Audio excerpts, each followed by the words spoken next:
bonheur me demande qu'est-ce qui te donne le sourire à tout coup?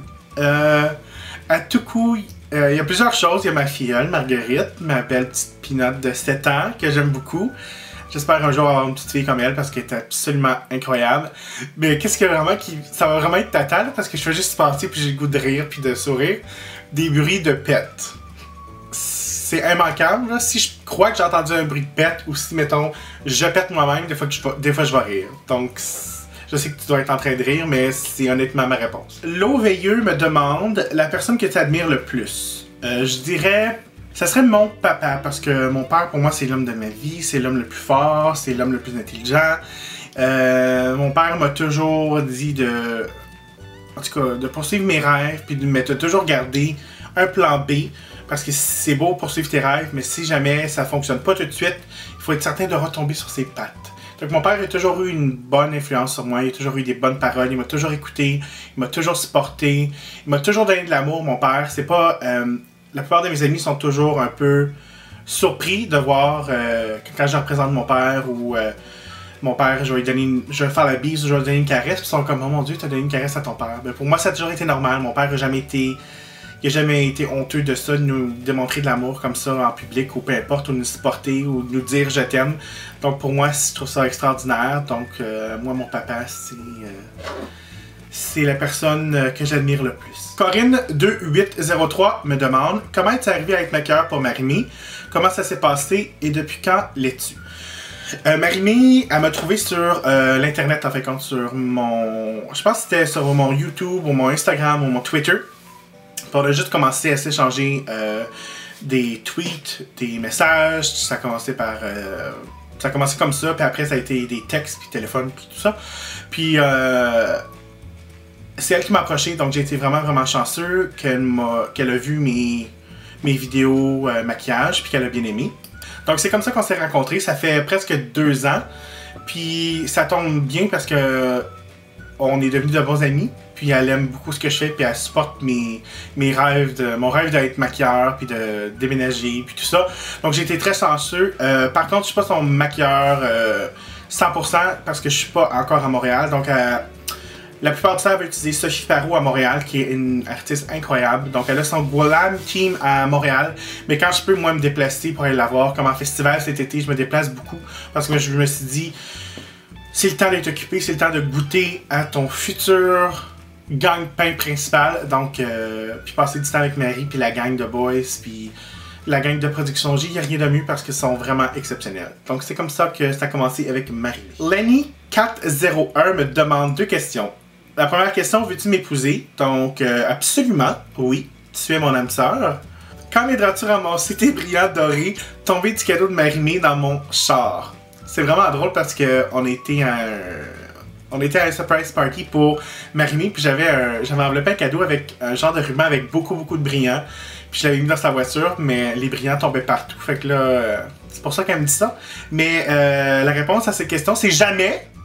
Tu sais très bien que peu importe où les gays vont, il y a des brillants qui tombent. On est pire que des danseuses. Marjorie Desmeules, quel élément fait que tu es une personne heureuse? Dans la vie de tous les jours, là, comme honnêtement, je suis pas toujours positif. Comme je suis toujours positif, mais je vais chialer. Ça, je peux pas le cacher. Je vais toujours chialer. Je vais toujours Colin, là, comme ça marche pas. Ou Colin, je suis tanné. Mais il y a une partie de moi qui va toujours être là. Puis je sais pas de où ça vient, mais c'est de toujours être positif. Toujours se dire, ok, mais ça aurait pu être pire. Ou ça, c'est arrivé peut-être pour une raison. Peut-être une raison, c'est que il y a beaucoup de gens autour de moi. Il y a beaucoup de choses qui sont arrivées autour de moi qui me fait réaliser qu'en fait compte, peu importe ce qui m'arrive, là, je pense pas que c'est pire que eux, puis qu'on peut toujours se relever, puis continuer ou réessayer une autre fois. Fait que je pense vraiment la clé, c'est de se dire, ok, il peut toujours avoir pire. Je sais que des fois, là, comme tu peux avoir la pire journée, puis tu dis, ok, aujourd'hui c'est la pire journée de ta vie, là, c'est comme tu peux pas dealer. Mais, ok, si tu veux pleurer, pleure, comme prends la journée, soit comme négatif, pleure, toutes les larmes de ton corps, mais dis-toi que demain c'est une autre journée, tu as la possibilité de recommencer ta journée et de changer comme ces choses-là qui marchaient pas, là, ou comme de juste recommencer puis de dire ok, aujourd'hui je vais changer mon attitude, ça va bien aller. Donc je pense que c'est vraiment d'être positif. Fashion la, à quel âge as-tu commencé à te maquiller? Je me maquille pas tous les jours, au contraire, tous les jours je me maquille pas du tout, je me maquille seulement pour mes vidéos en ligne, puis des événements YouTube, puis des meet-up, des choses comme ça. Mais j'ai commencé à jouer avec le maquillage, puis comme à l'essayer sur moi, j'avais 16-17 ans. Ouais, donc ma dernière année du secondaire. Douce Lueur me demande, quel est ton plus grand rêve professionnel? Un rêve? Non, j'ai plusieurs rêves professionnels. Vite fait, j'aimerais avoir ma colonne dans un magazine, comme à chaque mois, comme mes petits trucs où je parle de maquillage ou des petites choses comme ça.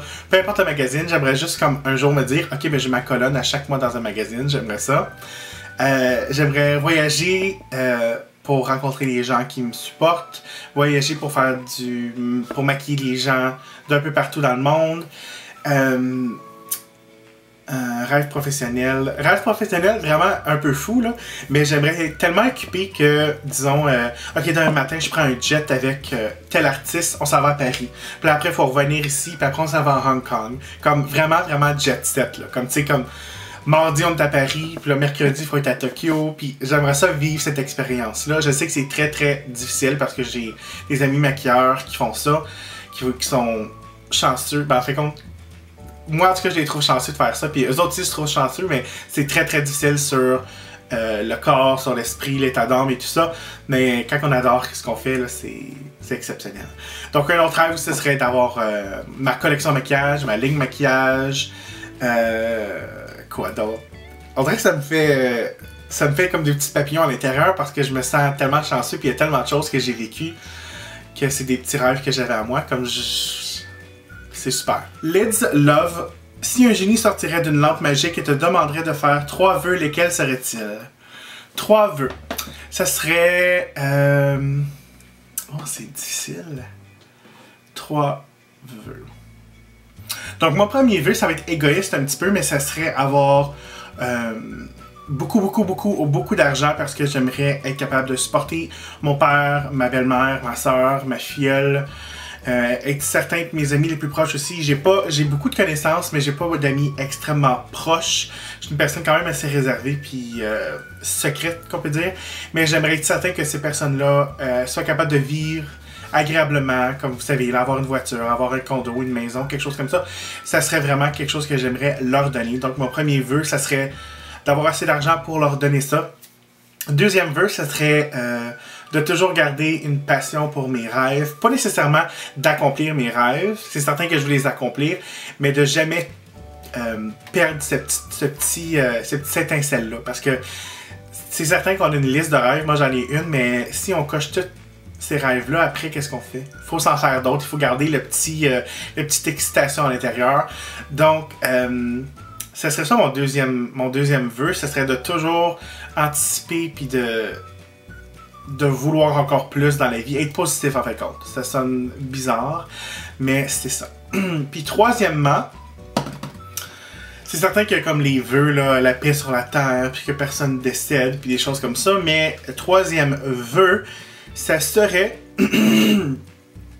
troisième vœu, ça va être personnel. Je pensais pas m'aligner vers cette ligne-là, mais ça serait de perdre du poids.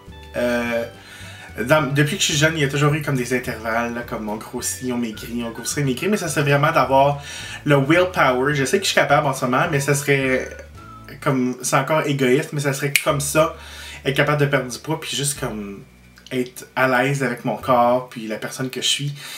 Personne n'est à l'aise avec les personnes qui sont autant intérieurement qu'extérieurement, malheureusement. C'est rare, j'ai jamais rencontré ça. On a toutes des petites choses ici et là, mais ça c'est vraiment... au-delà de perdre du poids, je pense que ça serait de m'accepter 100% comme que je suis. Donc c'est mes 3 vœux. Merci, darling, parce que c'était une très bonne question. DV Miel me demande si je donne des ateliers maquillage. En ce moment, je donne pas d'atelier maquillage. Il y a des choses qui sont en train de s'organiser tranquillement, pas vite. C'est certain que j'aimerais ça donner des ateliers maquillage un peu partout au Québec, mais pour l'instant, je peux pas rien dire, il n'y a rien d'officiel, donc la réponse c'est non. C'est non, pour l'instant. Rosemary Lalonde me demande: fais-tu des maquillages de bal? J'adore ton audace et tes vidéos. Merci beaucoup, Rosemary. C'est vraiment un beau nom. Je sais pas pourquoi je vais t'appeler Rosalie, mais en tout cas, Rosemary.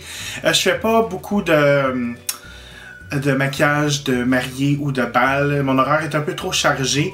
Il y en a des fois où est-ce que je vais le faire. Ça dépend vraiment là, si ça rentre dans mon horaire. Mais généralement, la réponse est non, malheureusement.